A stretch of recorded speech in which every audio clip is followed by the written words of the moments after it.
It's a blustery, windy day outside. The church bells are ringing. I don't know if that means there's a wedding, but I can hear the rain on the window pane. The trees are bending in the strong winds. There's a storm brewing. And we're in that lull between Christmas and New Year. And I'm actually really enjoying it this year. Sometimes it feels a bit flat, like after that excitement and build up to Christmas, it's a bit of an anticlimax. But I feel as though it's a lull that is inviting us in to just tarry a while.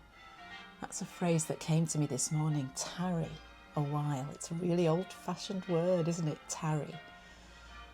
Meaning take your time and wait, even though the world is rushing on. Sometimes storms cause you just to stay inside and wait a bit longer before you venture out. And it's as though nature's just saying, you know, stay in your little cave and your nest. Can you hear the wind blowing now? Yesterday I went to the local shop. We've got a little co-op and just like a few minute walk away. And I wanted to get some mince pies just because I'd run out and I really like mince pies. And I also wanted a Christmas pudding because we never bought one this year. I thought I'll go and get one.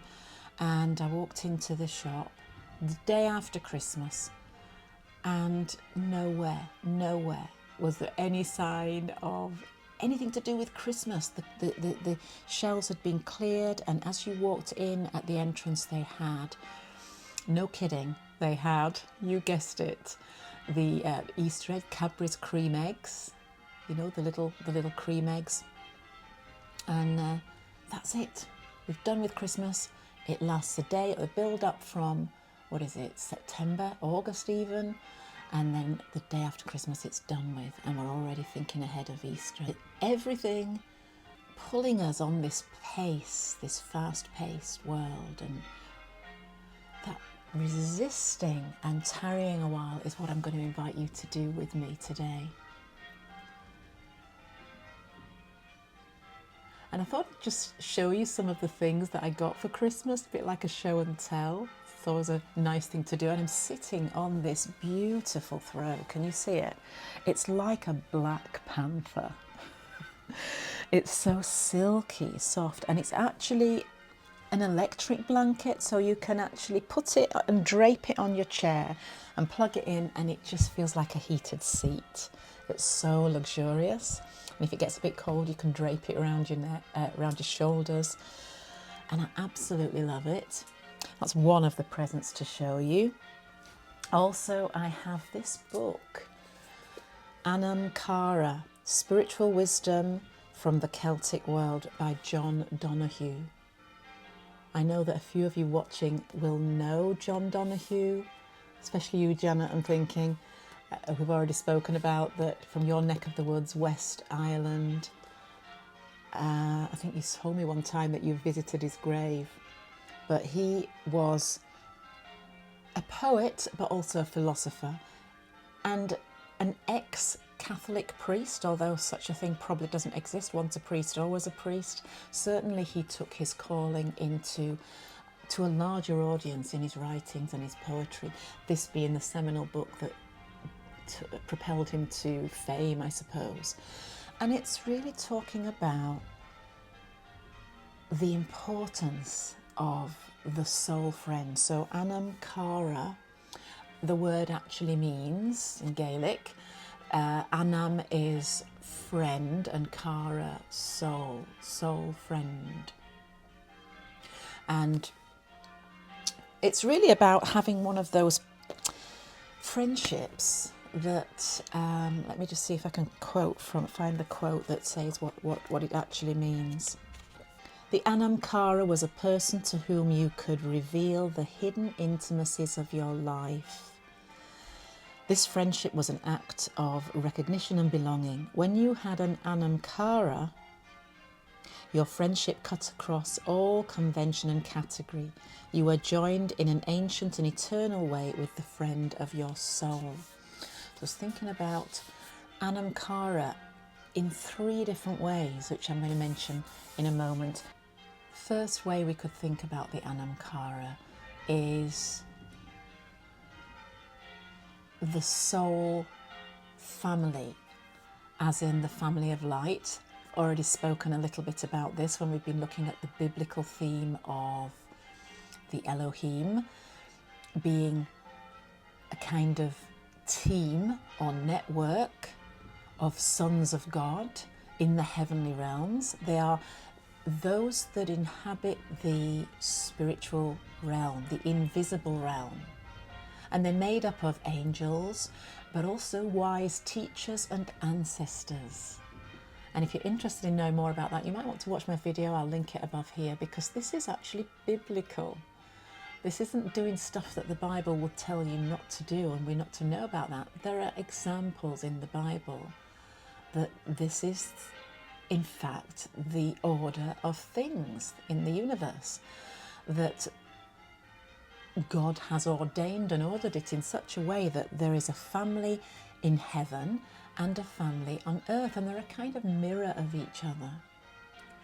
And what this means is that you have your family on earth, whether or not you're close to your family, whatever your relationships with your family are. And by the way, it's all something you've chosen, especially the weeds, the weeders and the feeders. Who feeds you, and who was it, like the weeds, who are like the weeds in your life? So the challenging relationships especially are there for your soul growth and evolution. So you have your family on earth, but that's also mirrored in the invisible realm with a soul family. As above, so below. And those are a group of people who are cheering you on while you've got your feet on the ground, while you're here in this mission earth. And they are made up of people perhaps that you have known, maybe in this life, who've passed on. For me, I know that I've got a friend, Dawn, who I think about a lot. I know she's part of my team. We're almost contracted up to doing that. In fact, at one point she spoke to me about that. And she said to me when we were at college together years ago, she said to me, if I go first, I'm going to haunt you. And then she laughed when she saw the look on my face of horror, because at that time I couldn't imagine, I wouldn't even allow myself to think about communicating or with anybody in spirit, because I'd been brought up to think that that was wrong to do that. But now I just chat away to her, and I still am encouraged by her, and her humour, and her friendship is important to me. She's my Anam Cara. There are others too, teachers, that come around to just help you and guide you along the way. Maybe relatives, but you're not alone. You're never alone. This is the point. Even though you may be sitting alone in a room all by yourself, you can experience presence. And if you tarry long enough, tarry a while, and just sink into your soul. The soul is a place of communion and intimacy, and it's a plurality, it's a family. You are not alone.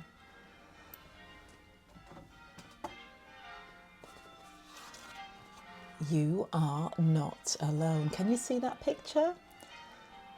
It's by a man called Mark. I can't remember his last name, but he's the artist taxi driver.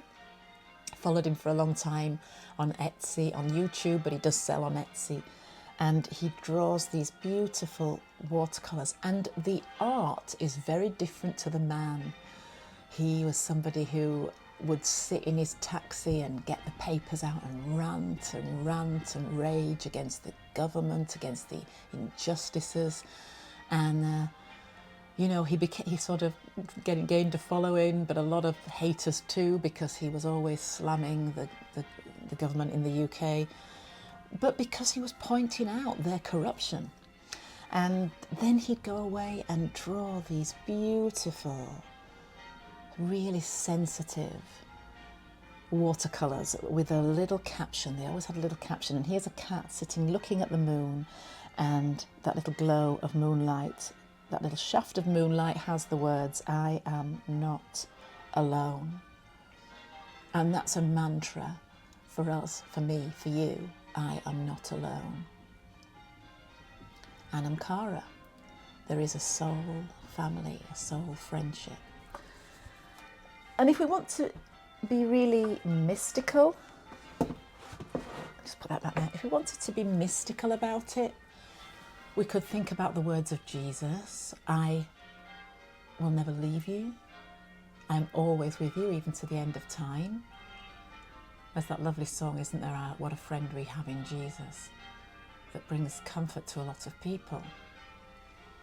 And we can think of it in a very literal sense, Jesus being a friend that we can talk to. I used to do that a lot when I was a little girl, find comfort in that. More often now, I understand it in a much more metaphysical way, that the I am that was in Jesus is an I am that is available to us, an I am presence that is available to each one of us in a customized way, with a little soul family, perfect for you. And that's the Christ presence. For me, that's how it shows up in my life. So that might speak to you today. And another thought I had about the Anam Cara was,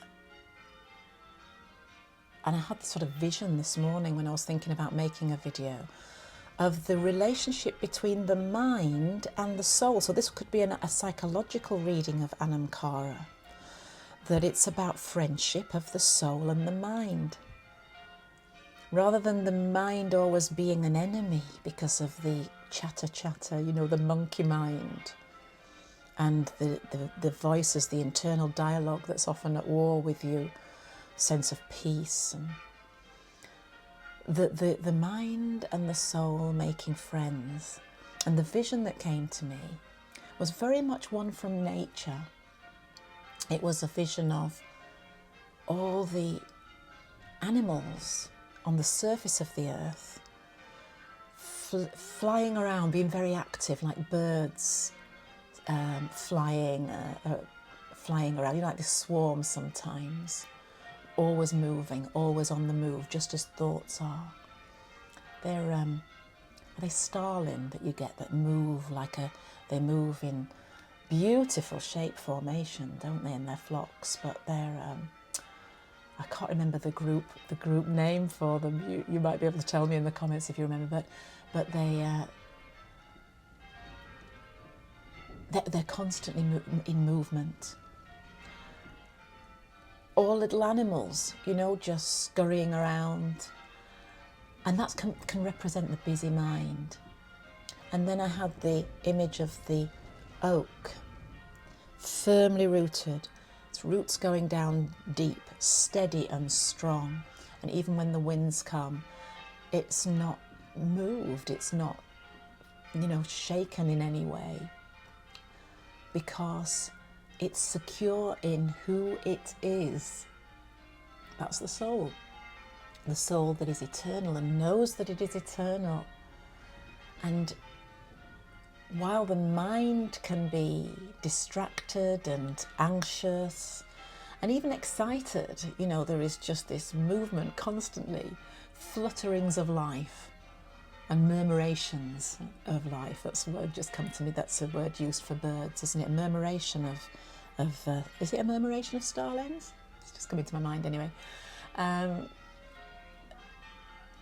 The soul is still and has this strong presence, immovable, firm, secure. And so the mind making a friend of the soul, that's another way we could understand the Anam Cara.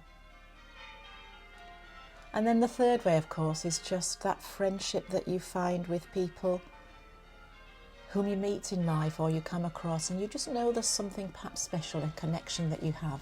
You resonate with them in a deeper way. And you may not even have had a conversation with them. You just sometimes are drawn to certain people. It's as though it's something intangible and unconscious that you feel that they're your kind of person. And those relationships may develop into deep friendships if we're lucky to have that. I say I had it with Dawn. We can have it with a number of people. And that's something that is a blessing if it happens to you in your life. So some reflections there about the Anam Cara. Can you hear the gale? Don't know if the mic is picking that up. The windows are shaking. The bells are ringing. It's all happening here.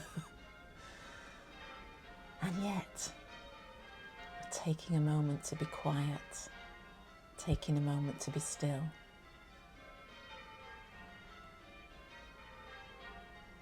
Another lovely thing to mention about this book, when I was reading about O Donahue, he writes so beautifully. I haven't read a lot of his poems, and I haven't even begun reading this book either. As I say, I only got it yesterday, the day before yesterday. But one thing I did hear him say was that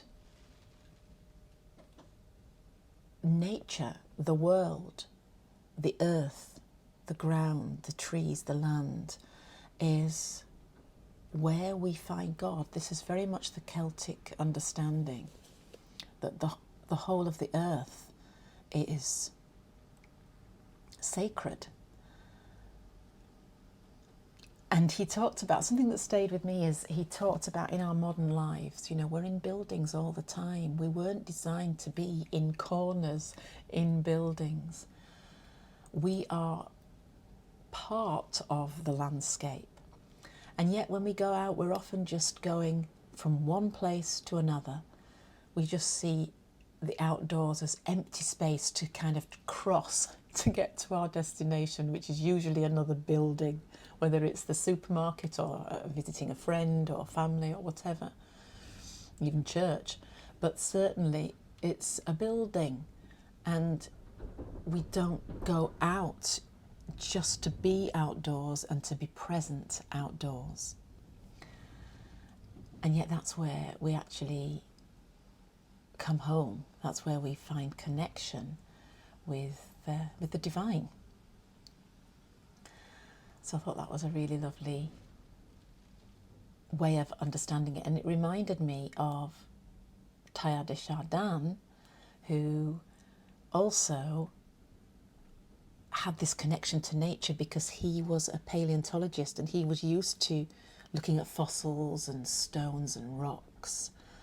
And therefore his theology was very much that God is in the stuff of this planet. It's a living organism, it's a soul that we have this connection with. So the Anam Cara can also be this nurturing, loving friendship with the earth, with Mother Earth, with Gaia. If we choose to give her a name, we stop having a materialist relationship with Earth, which is subject-object, and we have an I-thou relationship with Earth. So lots of themes there to explore. It's quiet now. Church bells have stopped. The wind has stopped. The rain has stopped. There's just a gentle stillness. Tarry a while and enjoy it. Hope you can make some space and time to do that today. Thanks for sharing part of your day with me. Until next time, take care, God bless. Bye for now.